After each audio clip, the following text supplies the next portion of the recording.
بسم اللہ الرحمن الرحیم۔ السلام علیکم۔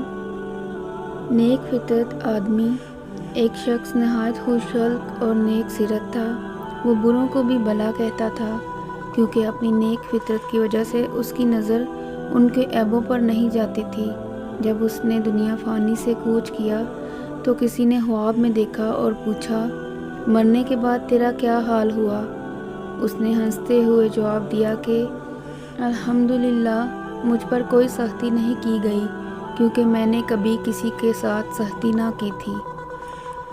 خاموشی ایک عقل مند نوجوان داناؤں کی محفل میں کبھی بیٹھتا تو بحث و تقریر سے ہمیشہ الگ رہتا۔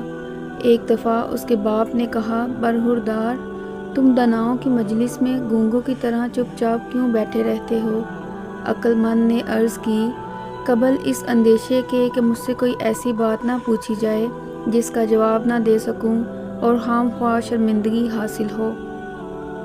بیکار کسی لولے لنگڑے نے ایک کن کھجورے کو مار ڈالا، حالانکہ اس کے سینکڑوں پاؤں تھے، مگر موت کے آگے سب بیکار ہو گئے۔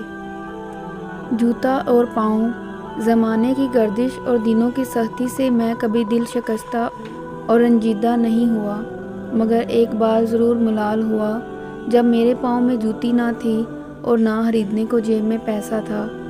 میں حیران و پریشان کوفے کی جامع مسجد میں جا نکلا۔ دیکھتا کیا ہوں کہ ایک شخص کے پاؤں ہی نہیں ہیں۔ بس میں نے اپنے پاؤں کی سلامتی پر خدا کا شکر ادا کیا اور ننگے پاؤں رہنا ہی غنیمت سمجھا۔ اگرچہ انسان کو مقدر سے زیادہ رزق نہیں ملتا، لیکن رزق کی تلاش میں سستی نہیں کرنی چاہیے۔ شیخ سعدی فرماتے ہیں، اس سے تو خاموشی بہتر ہے کہ کسی کو دل کی بات کہہ کر پھر اس کو کہا جائے کہ کسی کو نہ کہنا۔ تعریف کرنا اور کروانا بھی ایک قسم کا شرک کی مانند ہے، کیونکہ سب تعریفوں کا مالک اللہ ہے اور سب تعریفیں اس کے ہی لیے ہیں۔ شیخ سعدی فرماتے ہیں، جاہلوں کا طریقہ یہ ہے کہ جب ان کی دلیل مقابل کے آگے نہیں چلتی تو وہ لڑنا شروع کر دیتے ہیں۔ صبر زندگی کے مقصد کے دروازے کھولتا ہے، کیونکہ سوائے صبر کے اس دروازے کی کوئی چابی نہیں۔